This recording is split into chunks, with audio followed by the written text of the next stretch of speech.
Historiography की series में आज हम हिस्टोरिकल एविडेंस या जिसको हम सोर्स कहते हैं, सोर्सेज कहते हैं, उस पर हम बात करेंगे।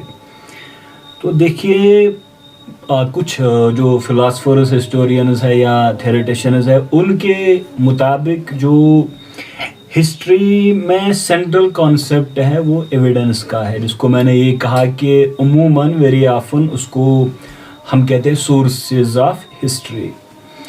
तो आप गोल्डस्टीन को लीजिए, आप कॉलिंगवुड को लीजिए, वो कहते हैं कि जो फिक्शन और हिस्ट्री को डिस्टिंग्विश करता है जो एस्पेक्ट, वही एविडेंस का एस्पेक्ट है। यानी जो हिस्ट्री और फिक्शन, अगर इन दो चीज़ों को अलग करता है कोई, and that is concept of historical evidence, तो उनके हिसाब से history it is this science of historical evidence. अब अगर हम इसको डिफाइन करें तो ये मतलब कुछ भी, anything within the range of historians experience.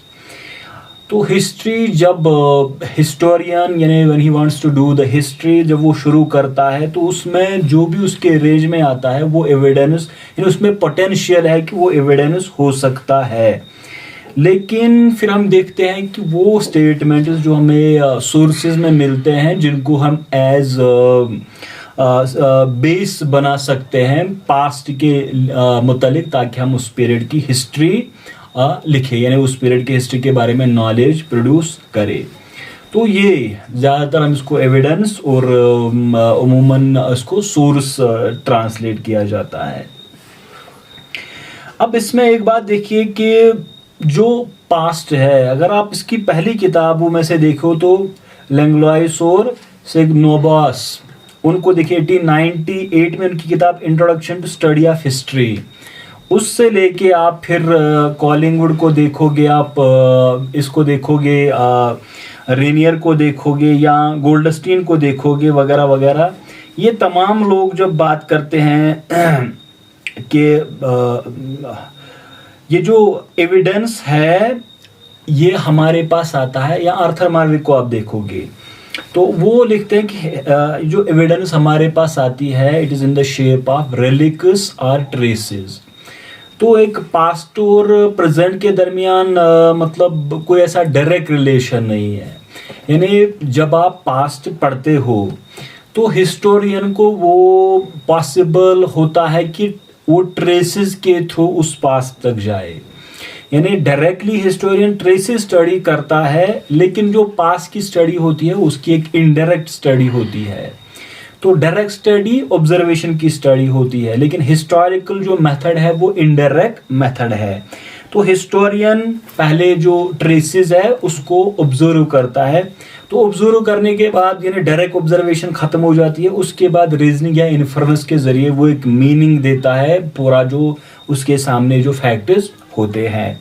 तो ये आप देखिए कि ट्रेस आप ऐसे समझिए कि मिसाल के तौर पर आप चल के जाते हो तो वो पाँव के निशान है, पाँव के निशान आप उनको देख के आप उस जगह तक पहुंच सकते हो जहां पहले कोई पहुंचा हो। यानी अगर आप पास्ट को स्टडी करना चाहते हो, आप उसके बारे में हिस्टोरिकल रिसर्च करना चाहते हो, तो आपके सामने अब ट्रेसेस है, उन ट्रेसेस को देख के आप उस पास्ट में जा सकते हो और उसकी हिस्ट्री लिख सकते हो। तो ये वो है, यानी कि हिस्ट्री हमारे पास अवेलेबल है in the shape of relics और ट्रेसेस। अब इसमें एक और चीज देखिए, ये जो मतलब एम्पिरिसिस्ट मेथड है या जो एनलाइटमेंट के बाद जो हिस्ट्री वजूद में आई है, तो उसमें ये डॉक्यूमेंट्री एविडेंस यानी ये सेंट्रल कंसेप्ट है। यानी एम्पिरिसिस्ट हिस्ट्री में सोर्सेज का बड़ा अहम रोल है। तो इसको इसलिए ज़्यादा मतलब समझने की ज़रूरत है कि जो हिस्ट्री की बेसिस है वो इन्हीं ट्रेसेस पे है। अब हम इसको ऐसे देखते हैं कि बेसिकली ये जो ट्रेसेस हमारे पास है या अब जिसको हम एविडेंस कहते हैं या हम सोर्सेज कहते हैं, तो उसकी क्लासिफिकेशन कैसे की गई है। मैं आपको एक चीज़ बता दूं कि मतलब मैं आपको कंफ्यूज नहीं करना चाहता, क्योंकि मैं जब यूनिवर्सिटी में पढ़ता था तो हमें वहाँ पे वो आते थे, वो प्राइमरी सेकेंडरी, तो ये ट्रेसेस का या जो बड़े बड़े इस पे एक्सपर्ट्स ने इस पे लिखा है, तो वहाँ कोई कंसेप्ट नहीं दिया गया इसका कि क्यों कैसे क्लासिफाई किया गया है। वहाँ एक सिंपल से कि एक प्राइमरी सोर्स होता है, सेकेंडरी रिटन नॉन रिटन मतलब लिटरेरी सोर्स होता है, फिर ऑरल सोर्सेज होता है, यही। तो इसलिए इसमें डिबेट्स है, लेकिन मैं उनको यहाँ पे रेफर नहीं करना चाहता। तो सबसे पहले यही है, यानी अगर आप देखोगे वी लैंग्लॉइस और सीनॉब्स, तो उनकी history, introduction to study of history, उसमें वो यही शुरुआत ऐसे करते हैं कि ट्रेसेस ऑफ पास्ट होते हैं जिनको हिस्टोरियन डायरेक्टली स्टडी करता है, लेकिन हिस्टोरिकल नॉलेज इनडायरेक्ट नॉलेज होती है। तो वो लिखते हैं कि history it is not science of observation, क्योंकि यार डायरेक्ट इनडायरेक्टली ऑब्जर्वेशन होती है, तो डायरेक्ट ऑब्जर्वेशन नहीं है ये। तो अब वो कहते हैं ट्रेसेस जो हमारे पास होते हैं वो दो तरह के, मटेरियल ट्रेस, और फिर वो लिखते हैं कि ट्रेसेस ऑफ साइकोलॉजिकल ऑर्डर, यानी जिस तरह रिटन या फिर जो हमारे पास नैरेटिव शेप में होता है। मैं इसको आगे चल के डिटेल्ड इस पे बात करता हूँ। उसके बाद जो हमारे सामने एक और काम जो 1909 में पब्लिश हुआ था, H.B. जॉर्ज का, उनका हिस्टोरिकल एविडेंस। तो उसमें वो जब हिस्टोरिकल एविडेंस को क्लासिफाई करते हैं, उनके मुताबिक ये एविडेंस दो तरह की होती है। एक डायरेक्ट एविडेंस, यानी जिसमें कि ये लिखा गया है इन ऑर्डर टू बिलीव, यानी लोग इसको माने। तो दूसरा है जो वो कहते हैं कि इनडायरेक्ट, यानी इनडायरेक्ट वो जो इंसिडेंटल है, यानी उस पर काम किया गया हो, डायरेक्टली उसको इस वजह से नहीं लिखा गया हो कि लोग इसको कल को एज अ हिस्टोरिकल सोर्स इस्तेमाल करें या इसको माने, बल्कि वो इनडायरेक्टली पीछे रह जाता है सोर्स ऑफ हिस्ट्री। उसके बाद वो डायरेक्ट मेथड को करता है कि आर्काइवल या नैरेटिव जो होते हैं, फिर कंटेम्पररी और नॉन कंटेम्पररी सोर्सेज होते हैं। एक और बड़ा काम जो इस पे हुआ है वो है एलन जॉनसन का। तो एलन जॉनसन के मुताबिक जो हमारे पास एविडेंस है ये दो तरह का होता है, यानी हिस्टोरिकल एविडेंस ये दो तरह का होता है। एक होते हैं रिकॉर्ड्स और दूसरे रिमेन्स। फिर उसके बाद उसकी दो सेकेंड टाइप ऑफ क्लासिफिकेशन है, दैट इज ओरिजिनल सोर्स, जिनको प्राइमरी सोर्स कहते हैं, या सेकेंडरी सोर्सेज। तो रिकॉर्ड्स में वो लिखते हैं कि that document is designed to transmit information in order to either to perpetuate popular traditions and memory of events or to serve immediate practical purposes।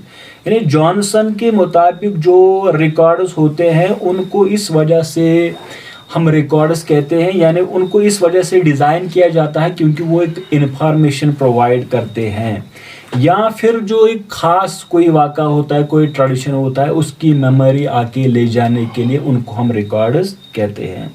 और जो रिमेन्स होते हैं वो उनको कहते हैं कि inanimate vestiges of human life, तो वो जो पीछे रह जाते हैं, यानी अगर आप देखोगे कि ये जो मतलब जो कभी लाइफ में थे ही नहीं, ऐसी चीज़ें, यानी बेजान चीज़ें वो जो पीछे रह जाती है, तो उसमें एक डॉक्यूमेंट भी हो सकता है, लिटरेरी डॉक्यूमेंट भी हो सकता है, या फिर मतलब एक आपके सामने एक पोट्री का पीस भी हो सकता है। तो लिटरली अगर आप इसको टेक्निकली देखोगे, रिमेन्स में सब कुछ आ सकता है, क्योंकि ये सारे अगर आप देखोगे, बुक देखोगे, पोट्री का पार्ट है वगैरह वगैरह। और अगर आप रिकॉर्ड्स में देखोगे तो ये आपके जो ट्रेडिशंस होते हैं या बड़े इवेंट्स जो हिस्ट्री में होते हैं, तो उनकी मेमोरी को आगे ले जाने के लिए ये एलन जॉनसन की क्लासिफिकेशन है। उसके बाद वो लिखते हैं ओरिजिनल, यानी प्राइमरी सोर्स और सेकेंडरी सोर्सेज। तो ओरिजिनल सोर्स उनके हिसाब से आई विटनेस टेस्टिमनी, यानी आई विटनेस माने कि उसी पीरियड में जिस इवेंट के बारे में एक आदमी रेफर करता हो, वो या तो चश्मदीद गवाह हो, यानी उसने खुद वो ऑब्जर्व किया हो, या तो उसी पीरियड में रहता हो। यानी उसी पीरियड में रहने का मतलब है कि किसी ऐसे इंसान से सुना हो जिसने वो आई विटनेस किया हो, जिसने उसको देखा हो। तो ये उनका एक क्लासिफिकेशन है। उसके बाद हमारे सामने एक और क्लासिफिकेशन आ जाती है, वो जॉन मार्टिन विंसेंट की। पहले उन्होंने वो 1911 में historical research and outline of theory and practice, तो उसको उन्होंने 1911 में लिखा था, और उसको फिर रॉबर्ट जॉन शेफर ने a guide of historical method 1969 में उसको यानी वर्बेटम आप समझे उसको रिप्रोड्यूस किया अपनी किताब में। तो उनके हिसाब से देखिए कि वो कहते हैं कि जो एविडेंस है ये दो तरह की होती है, यानी historical evidence is the two types, या तो जो कॉन्शियसली ट्रांसमिट की जाती है, जानबूझ के आप पीछे रखते हो, या फिर जो अनकॉन्शियसली ट्रांसमिट होती है। तो फिर वो कॉन्शियसली जो ट्रांसमिट होती है उसमें टाइप्स करते हैं, जो रिटन है, मिसाल एनालिस, क्रॉनिकल्स, इनस्क्रिप्शंस, फिर इस तरह से जिनोलॉजीज, फिर इसमें ओरल ट्रेडिशन आता है, यानी टेल, सागाज, इंटरव्यूज, फिर आर्ट वर्क्स आती है, historical paintings, mosaics, portraits, sculpture, coins, etcetera etcetera.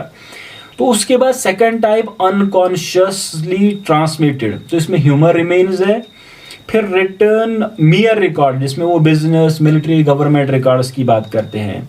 तो ऑरल वायर टेप्ड कन्वर्सेशन, इसमें फिर लैंग्वेज आता है, फिर कस्टम्स एंड इंस्टीट्यूशंस आते हैं, और उनके हिसाब से फिर आर्टिफैक्ट्स यानी आर्टिस्टिक वर्क्स या टूल्स आते हैं। तो ये जॉन विंसेंट ने इसको पहले, फिर ये जो मतलब शेफर है, इन दोनों ने इसको फिर ऐसे लिखा कि इस तरह की हिस्टोरिकल एविडेंस आती है। हमारे सामने एक और क्लासिफिकेशन है, दैट्स ऑफ किटसन क्लार्क, उनकी किताब है द क्रिटिकल हिस्टोरियन। अब जो ये जो किटसन क्लार्क है, तो उनके हिसाब से हिस्टोरिकल एविडेंस या तो डायरेक्ट होती है या इनडायरेक्ट होती है, जिसको हम पहले रेफर कर चुके हैं। यानी डायरेक्ट एविडेंस जो हम ऑब्जर्व करते हैं, मैं मतलब कोई इवेंट देख रहा हूँ, मैं उसको ऑब्जर्व कर रहा हूँ, मैं इसको लिख रहा हूँ, या फिर या जिस तरह साइंस में होता है, या फिर जो इन्फ्रेंस के जरिए इनडायरेक्ट एविडेंस, यानी वही जो हम ट्रेसेस देखते हैं, तो ट्रेसेस को हम मतलब ऑब्जर्व करते हैं, वो ट्रेसेस हमें पास तक ले जाते हैं, फिर हम वहाँ से नॉलेज प्रोड्यूस करते हैं, तो वो इनडायरेक्ट एविडेंस है। यहाँ नॉलेज वही रीजनिंग या इन्फ्रेंस के जरिए हमें हासिल होती है। तो इनडायरेक्ट एविडेंस ये जो मतलब आदमी पीछे छोड़ते हैं, तो इसमें मतलब आप देखिए एक चीज़ वो लिखते हैं कि ज़्यादातर एविडेंस यही यानी इनडायरेक्ट एविडेंस होती है। ये किटसन क्लार्क का, यानी एविडेंस या तो डायरेक्ट होती है या इनडायरेक्ट होती है। Direct evidence is based on observation and indirect evidence is based on inference, जो हमारा हिस्टोरिकल मेथड में होता है। एक और जो इस पे हिस्टोरियन ने काम इस पे किया है, रेनियर, जीजे रेनियर, उनकी किताब है हिस्ट्रीज पर्पस एंड मेथड। तो उसमें लिखते हैं वो कि हिस्टोरिकल सोर्सेज यानी जो सोर्स होते हैं, एविडेंस होती है, वो तो हिस्टोरिकल होती है या नॉन हिस्टोरिकल होती है।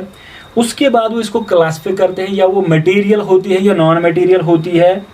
तो मटेरियल के बारे में यानी आप देखिए कि मटेरियल यानी objects that result from the activity of humans. मिसाल के तौर पर मटेरियल मीन्स बिल्डिंग्स है या स्ट्रक्चर जो होते हैं। अच्छा, इमटेरियल रिमेन्स क्या है? These are subtler traces that live in societies such as institutions, customs, religious cults etcetera etcetera. यानी एविडेंस या जिस तरह हमारा यहाँ ट्रेडिशन चलता है, जिस तरह हमारा यहाँ एक रिलीजियस कल्ट डेवलप होता है, या फिर जो पब्लिक मेमोरी में, कलेक्टिव मेमोरी में कुछ बड़े इवेंट्स होते हैं, तो वो इमटेरियल एविडेंस है। उसके बाद मटेरियल एविडेंस वही जो स्ट्रक्चर्स, बिल्डिंग्स वगैरह वगैरह, और फिर रिटन सोर्सेज है। यानी रिटन आप पता है आपको कि ये मतलब वही है जो लिखा हुआ हो। इस पे बड़ा काम जो भी रिसेंटली यहाँ हुआ है, जिन्होंने इसको और ज़्यादा एक्सप्लेन किया है, उनका नाम है आर्थर मार्विक। तो आर्थर मार्विक पहले वो प्राइमरी सोर्सेज वो कहते हैं कि which came into existence during the actual period of the past which the historian study. यानी वही कि प्राइमरी सोर्स उस सोर्स को हम कहेंगे यानी जिस पीरियड के बारे में हिस्टोरियन लिख रहा हो या स्टडी कर रहा हो, उसी में वो पीरियड, उसी में वो सोर्स वजूद में आया हो, यानी एग्जिस्टेंस में आया हो। तो यही यानी वही ये हमारे पास in the form of relics या ट्रेसेस की शक्ल में होता है।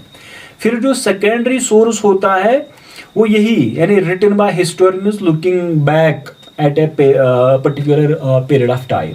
यानी हम यहाँ पे आज बैठ के हम एंशिएंट पे लिखते हैं, मेडिवल पे लिखते हैं, तो अब जब हम लिखते हैं वो सेकेंडरी सोर्स बन जाता है, क्योंकि हम प्राइमरी सोर्स को देखते हैं, उनमें ट्रेसेस हम देखते हैं, फिर उससे हम नॉलेज प्रोड्यूस करते हैं उस पीरियड के बारे में। तो ये हमारा वही है, यानी आप इसको देखिए कि ये सेकेंडरी सोर्स है। तो आर्थर मार्विक की जो क्लासिफिकेशन है वो बड़ी मतलब आप उसको समझिए कि पूरा उन्होंने इसको इलाबरेट किया है और बड़ी डिटेल्ड है। उसमें वो पहले लिखते हैं डॉक्यूमेंट्स ऑफ रिकॉर्ड, यानी हमारे पास जो डॉक्यूमेंट्स ऑफ रिकॉर्ड होते हैं वो या तो सेंट्रल गवर्नमेंट के होते हैं, पूरा उसमें डिटेल नेचर ऑफ हिस्ट्री में आप देखिए इसको, या फिर जो लोकल रिकॉर्ड्स होते हैं या इंटरनेशनल रिकॉर्ड्स होते हैं, या फिर जो फॉर्मल रिकॉर्ड्स होते हैं, मिसाल चर्च के, यूनिवर्सिटीज़ के, या प्राइवेट बिजनेस रिकॉर्ड्स होते हैं। इस पे बड़ा उनने मतलब बहुत लिखा है, कितने किस्म के रिकॉर्ड्स होते हैं हमारे पास जो प्राइमरी सोर्स की शक्ल में हमारे सामने आते हैं। उसके बाद वो सेकंड टाइप लिखते हैं सर्वेज एंड रिपोर्ट्स। तो सर्वे जो गवर्नमेंट करता है सेंट्रली, या प्राइवेट या इंडिविजुअल सर्वेज होते हैं, तो वो लिखते हैं रॉयल कमीशन, पार्लियामेंट में जो बैठता है, इंक्वायरी कमीशन। इस तरह से प्राइवेट जो रिपोर्ट्स होते हैं फोकलोर के बारे में, कस्टम्स के बारे में, या फिर जो सोशल क्रिटिक्स या प्राइवेट बॉडी जो ये जो सर्वेज करती है उसका वो डेटा जमा करते हैं, तो फिर हम उसको इस्तेमाल करते हैं एज ए प्राइमरी सोर्स। इसके बाद है क्रॉनिकल्स और हिस्ट्रीज। तो मोनेस्टिक क्रॉनिकल्स है, फिर कैवलरी क्रॉनिकल्स है, फिर मेमोयरीज है, मेमोयर है, ऑटोबायोग्राफीज है, ये सारे इसमें आते हैं। उसके बाद वो लिखते हैं फैमिली एंड पर्सनल सोर्सेज, यानी फैमिली में लेटर्स होते हैं, डायरीज होती है, तो ये जो डायरिया होती है, मेमोयर, ऑटोबायोग्राफी, ये तमाम किस्म आर्थर मार्विक फैमिली पर्सनल रिकॉर्ड में शामिल करते हैं। फिर उसके बाद पोलेमिकल डॉक्यूमेंट्स की बात आर्थर मार्विक करते हैं कि पैम्पलेट्स, पोलेमिकल राइटिंग, सरमन्स एटस्ट्रा, यानी जिसमें वो डिबेट टाइप का एक लिटरेचर जो सामने है। अच्छा, media communication and artifacts of popular culture, यानी न्यूज़ पेपर्स है, कार्टून्स है और चिंग्स है, फिर पोस्टर्स, रेडियो टेप्स वगैरह वगैरह, ये सारा मीडिया कम्युनिकेशन में आता है। उसके बाद वो सेवंथ टाइप में की बात करते हैं कि guides and works of reference, यानी कोडिफिकेशन ऑफ लॉ, फिर पार्लियामेंट्री प्रोसीजर्स के बारे में जो गाइड्स है, एजुकेशन मैनुअल्स है, तो ये सारा हमारा रेफरेंस यानी guides and works of reference. अच्छा, उसके बाद एट्थ टाइप यानी that is of archaeology, industrial archaeology, history on the ground and physical artefacts.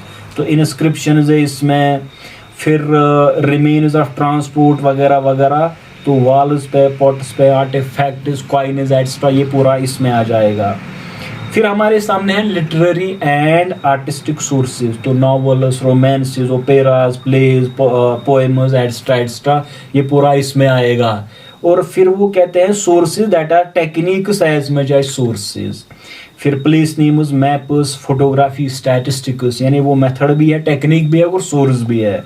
Oral history, और वही जो हमारे पास जो रेमिनिसेंस होते हैं, इंटरव्यूज होते हैं, फोक सॉन्ग्स होते हैं, जो कुछ ट्रेडिशन है वो ओरल हिस्ट्री में आएगा। फिर वो कहते हैं ऑब्जर्व्ड बिहेवियर, यानी कोर्टशिप, मैरिज, प्लॉगिंग फील्ड्स, तो ये जो हम रोजमर्रा जिंदगी में ऑब्जर्व करते हैं, this two is a source of history, और ये इस्तेमाल किया जा सकता है प्राइमरी सोर्स ऑफ हिस्ट्री। तो जब हम हिस्टोरिकल एविडेंस को देखें तो पहले ये समझना है कि इसको एक चीज से आप हिस्ट्री लिखोगे उसको हम एविडेंस कहते हैं। ये हमारे पास अवेलेबल होता है इन द फॉर्म ऑफ ट्रेसेस। तो ट्रेसेस को हम ऑब्जर्व करके पास्ट में जाते हैं, फिर हम किसी पीरियड के बारे में नॉलेज प्रोड्यूस कर सकते हैं और मीनिंगफुल अकाउंट प्रोड्यूस कर सकते हैं।